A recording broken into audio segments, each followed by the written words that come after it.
Welcome back to For the Record. The Madison Police Department has a new chief after a roughly 6-month search.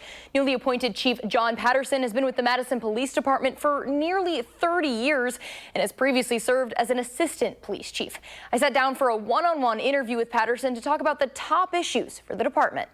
And I want to bring up some of MPD's own data and kind of get your reaction and response to your plan for this. So according to a 2024 report, theft and assault were some of the highest offenses. Do you have plans to kind of look at those types of crime and address some of the higher things we're seeing in this area? Our tracked crimes, including aggravated assaults and property crimes, are all trending down this year, which is great compared to last year. And I think it's reflective of our commitment to data-informed operation. But I think it is also causing us to look at the shift that we made in our investigative model. And so this year, we reorganized our detective resources and created essentially teams around certain crime categories, including person crimes and property crimes, to hopefully give a better service delivery in investigative follow-up to the entire community.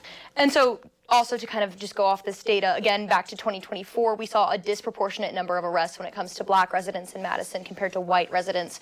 How is the department looking to address that? Analyzing racial disparities is something that has to be a priority for me. I think for far too long, it's been something that's persisted in our community. I think in the last, half a dozen or so years, maybe a little more, we've really made some great progress in reducing the number of arrests in total. So if you look at year-to-year trends, you'll see a decrease, but the disparities have persisted. So it hasn't really, those efforts have not affected the disparate numbers. So I think we need to continue to look at things like our restorative justice efforts and how are we diverting people away from the criminal justice system, both pre-arrest decisions and post-arrest decision efforts. But I think we also need to bring the community more to the table and do some active reflection, I guess, on our arrest decisions. And now I kind of want to ask about body cameras here. So after a pilot program, your predecessor, Sean Barnes, wanted all officers to have body-worn cameras by 2027. Is that a priority, a goal of yours? Are you working towards that? Body cameras will continue to be a priority. I think 2027 is probably overly optimistic, to be honest. It's a tremendous investment right now as the city is still coming off of the voter-approved referendum last year. We're still managing some of our budget challenges for next year. And so I don't think we'll see them immediately, but I'm going to continue to prioritize those as an acquisition in the future. Is that something you're talking with the city about getting in the budget? Is there a timeline you could foresee for those cameras? Well, that will be a large capital expense first, and then there's associated operating impacts as well as far as personnel, mainly in our records section to help us manage the files and respond to public records requests. I can tell you right now we're struggling a little bit with all things video, responding to all of the YouTubers and other folks that are requesting video right now. It's a lot, and so to think about dropping 492 body cameras and all the associated video that's going to be recorded every day on our records staff right now would be ill-advised, I think.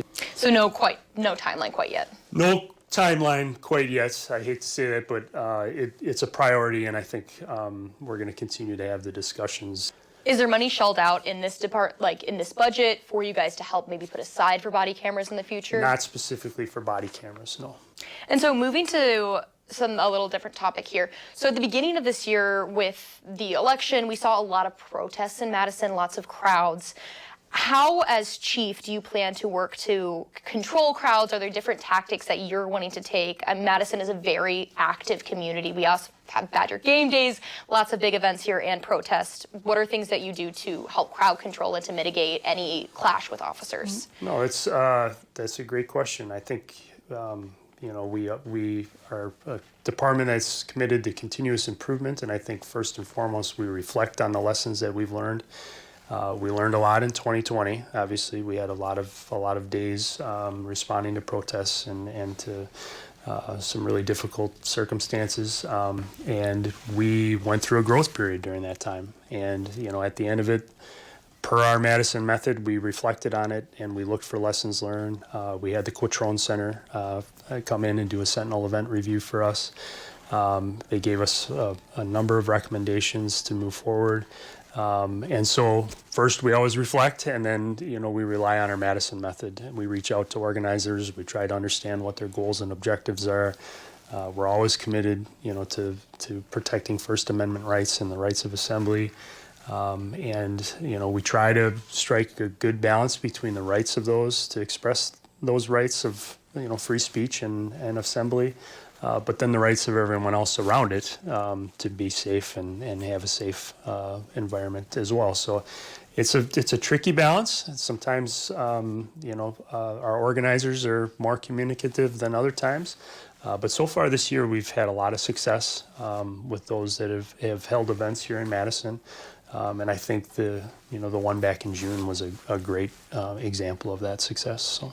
And so kind of speaking of that, the federal government has been threatening or deploying the National Guard in cities across the state, across the states. That includes like Chicago and Milwaukee and discussions like that. Can I just kind of get your reaction as someone in law enforcement to that?